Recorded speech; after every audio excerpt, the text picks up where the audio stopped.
we're going to talk about it. The big elephant in the room, the Salamander. Okay, so there's been talk about this guy, and he deserves it. This thing is probably been overtuned to hell and gone.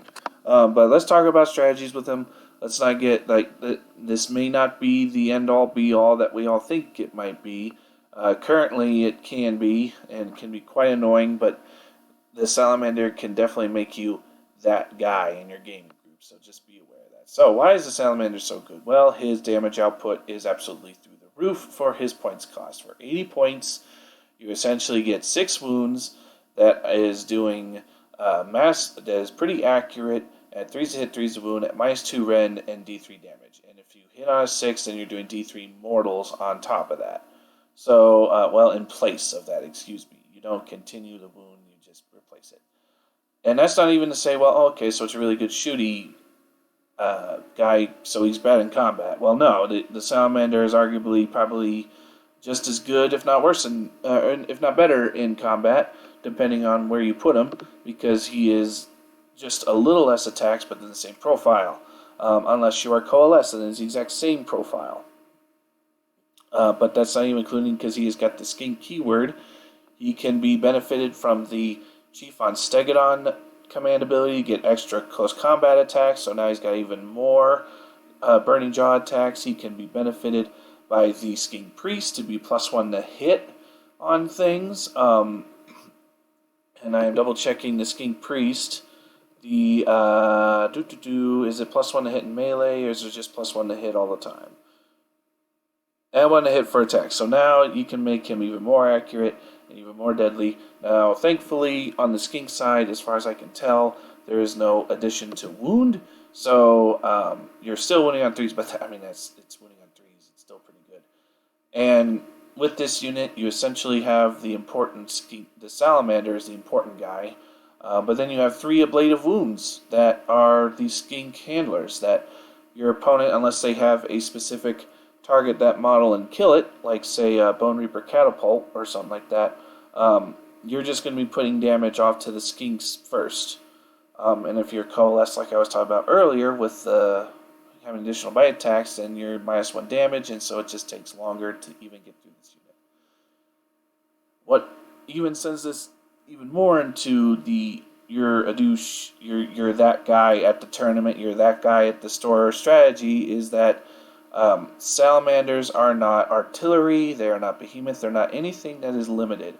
So you could just so easily take a leader, take your 3 battle line, probably just a skinks to be cheap, and then you can just bring an infinite number of single-man Salamander units.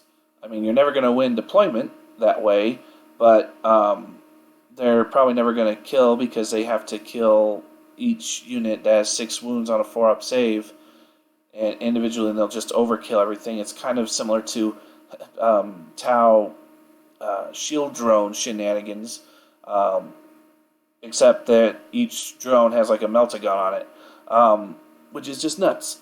We'll see if this gets changed. I mean, Salamanders and Razordons used to be artillery before, but now they're just not. I don't know what really the change was for. What's that for? But this is definitely interesting. I mean, I think doing that sort of thing, or just bringing a couple squads of max size Salamanders is going to be strong, but doesn't make you that guy. That guy's the one that has like 10 to 15 squads of single man. That's that guy. But if you bring 2 full-sized Salamanders, so you have 6 Salamanders on the field, I think that's fine. There is one downside to the Salamanders, though. They aren't the end-all, be-all, particularly if you're talking about tournaments, because they only have 12-inch range.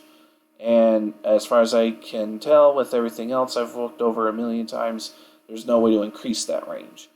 And other armies that are similar, say Tzeentch Flamers, actually have 18-inch range, so they outrange you. But I think the easy counter to that is actually not to be coalesced. And there's some benefits to being coalesced, like extra jaws and stuff. But you would probably, if you're going to be this list, you want to be Starborn, so you can be a Dracothian tail. You would put just your cheap chaff on the table, and then you put the other half of your army, that's probably the Salamanders, into the stars. And when it's your turn, if they get first turn, which they probably will, Salamanders cannot be put in any battalion, so you're going to be high on drops. They are safe and away from being shot at or being targeted. And they can come down on their terms within range, no problem. And you can snipe out the targets you need. It's pretty good. And then if they want to give you first turn, well, then you just do the same thing, and you just alpha strike the heck out of them. Because, like I said, these guys are also pretty dang good in combat as well for essentially what is normally a ranged attacker. So yeah, we could call this the going Total War, because Total War, I think it's gotten changed that the meta was like, for the Lizardmen in that game was Seraphon, for it was Lizardmen, and Salamanders were just taken all the time.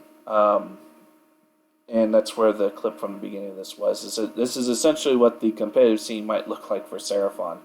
I could be wrong. There might be some other powerful lists that aren't all Salamanders, but at 80 points for what is the most powerful firepower per point, bar none in the book, it might be. So I hope not. I hate mono unit armies.